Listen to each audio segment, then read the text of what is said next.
দীপুৰঞ্জন শৰ্মাক আমি বাধ্য হৈ জিকাব লগা হ'ল, কাৰণ তাত আমাৰ সংখ্যালঘু বহুত বেছি। আৰু তাত আমি এজিপিৰ ৱৰ্কাৰবিলাক যদি জান দি দীপুৰঞ্জন শৰ্মা হৈ পেলাই যদি কাম নকৰিলেহেঁতেন, বিজেপিৰ ৱৰ্কাৰে ইমান মোক কেতিয়াও আনিব নোৱাৰিলেহেঁতেন। বিজেপিৰ প্ৰভাৱ মেইন প্ৰভাৱটো ইয়াতে মজুবোৰ আহি পেলাই এইবিলাক আমাৰ এজিপিৰ মানুহবিলাকক উল্টা কৰি আছে, উল্টা পাল্টা কৰি আছে। গতিকে আপোনালোকে ইয়াত এটা বিহিত ব্যৱস্থা লওক। আৰু এটা প্ৰস্তাৱ মই অলপ দূৰতীয় আগতীয়া হ'লেও মই কৰি আছোঁ, ইয়াত আমাৰ এজিপিৰ বা বিজেপিৰ মিত্ৰতা হ'লেও আমাৰ ইয়াত প্ৰায় 80% ভোট আমাৰ বৰাজন জিলা পৰিষদত আমাৰ মাইনৰিটি ভোট দিয়ক। আমাৰ যদি কেণ্ডিডেট মুছলিম আহিব লাগে, সংখ্যালঘু কেণ্ডিডেট আহিব লাগে। যদি সংখ্যালঘু কেণ্ডিডেট নাহে তেতিয়া সামগ্ৰিক এইবাৰ দীপুৰঞ্জন শৰ্মাক আমি বাধ্য হৈ জিকাব লগা হ'ল, কাৰণ তাত আমাৰ সংখ্যালঘু বহুত বেছি। আৰু তাত আমি এজিপিৰ ৱৰ্কাৰবিলাক যদি জান দি দীপুৰঞ্জন শৰ্মা হৈ পেলাই যদি কাম নকৰিলেহেঁতেন, বিজেপিৰ ৱৰ্কাৰে ইমান মোক কেতিয়াও আনিব নোৱাৰিলেহেঁতেন।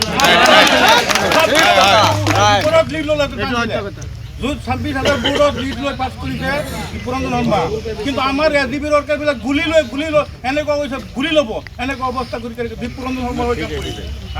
যিবিলাক এজিপিৰ পুৰণা আছিলে তাকে ফোন মাৰিছোঁ, চবেই কথা একেটাই দীপুৰঞ্জনৰ কাম থাকিব পৰা যাব নেকি, থাকিব পৰা যাব নেকি? আমি চাকৰি কৰা মানুহ, আমি চবেই তাত থাকিব নোৱাৰোঁ। সেইটো কাৰণে প্ৰায় হেৰি শুনিছোঁ চবেই দীপুৰঞ্জন শৰ্মাৰ নিচিনা হৈ কাম কৰে। কিন্তু বিজেপিৰ যিবিলাক ৱৰ্কাৰ আছিলে তেওঁলোকৰ হেৰি নাই, হিন্দু পেটত অলপ অলপ কিবা এটা তেওঁলোকৰ আছে। আৰু যিবিলাক ৱৰ্কাৰ লিডিং মানে এতিয়া লিডাৰি কৰি আছে আমাৰ উপহিত আহি পেলাই, সেইবিলাক ৱৰ্কাৰ আমি কোনোদিন পাত্তাই দিয়া নাছিলোঁ।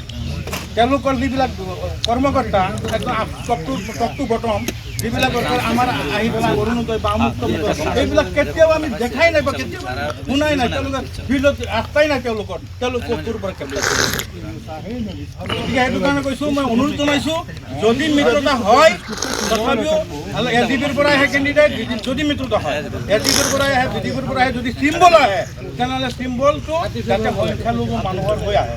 আৰু নহ'লে তাৰ পৰিণাম কিন্তু ভুগিব লগা হ'ব, যেনেকৈ কাঞ্জিলা ভুগিছে, ৰখিবলৈ ভুগিছে, তেনেকুৱা ভুগিব লগা হ'ব।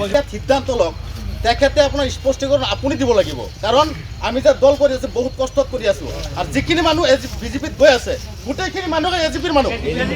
গতিকে তেখেতে যদি আজি এজিপিৰ হৈ মাত মাতিলে হয় তেতিয়াহ'লে গোটেইখিনি মানুহ আমাৰ এজিপিতে থাকিলে হয়।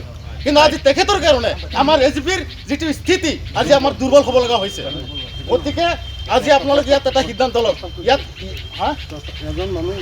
এতিয়া আপোনালোকে আজি ইয়াতে এটা প্ৰস্তাৱ লওক যে তেখেতৰ উপদেষ্টা পদটো কাটি নতুনকৈ এজন মানুহ আপোনালোকে অন্তৰ্ভুক্ত কৰক।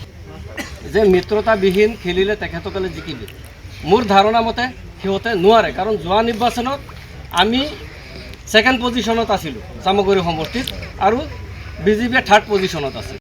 আমাৰ এইখন সমষ্টিৰ পৰা এজিপিৰ বিধায়ক কৈছিল, বিজেপিতো হোৱা নাই, বিজেপি কালিহে আহিছে। আপোনালোকে বিজেপি কিয় কয়?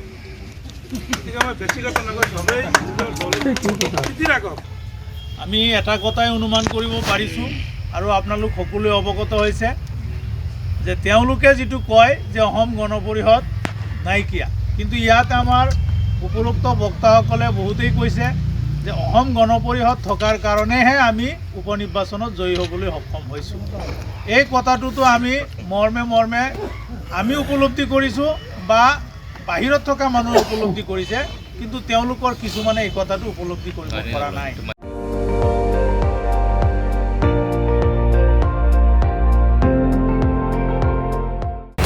আপুনি চাই আছে ND24, সৰ্বশ্ৰেষ্ঠ নহয় সৰ্বোত্তমৰ দৌৰ।